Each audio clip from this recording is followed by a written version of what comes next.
اسلام آباد سے عمرانہ کومل کی رپورٹ دیکھتے ہیں۔ موجود ہیں پارلیمنٹ ہاؤس میں۔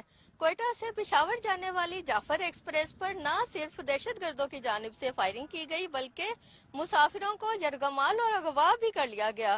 اس حوالے سے پاکستانی قوم کو شدید تحفظات لاحق ہیں۔ آئیے جانتے ہیں پارلیمنٹیرینز کیا کہتے ہیں۔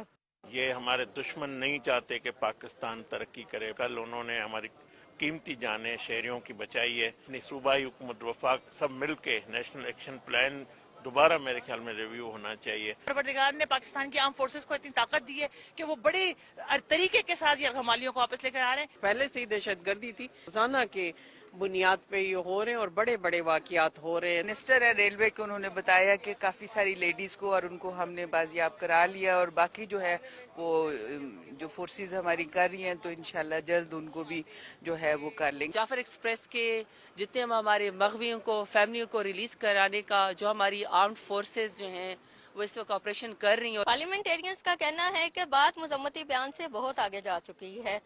جعفر ایکسپریس پر جہاں دہشت گردوں کا حملہ ہوا، مسافروں کو اغوا کر لیا گیا، وہیں سیکیورٹی فورسز نے بروقت کارروائی کرتے ہوئے مسافروں کی آزادی بھی یقینی بنائی، جن کو ہم خراج تحسین پیش کرتے ہیں۔ ضرورت اس امر کی ہے کہ تمام سیاسی قوتیں سر جوڑ کر بیٹھیں اور نیشنل ایکشن پلان پر ریویو کریں اور ملک و قوم کو حقیقی طور پر امن سے ہمکنار کیا جائے۔ کیمرہ مین رمیز کے ساتھ عمرانہ کومل، آج نیوز اسلام آباد۔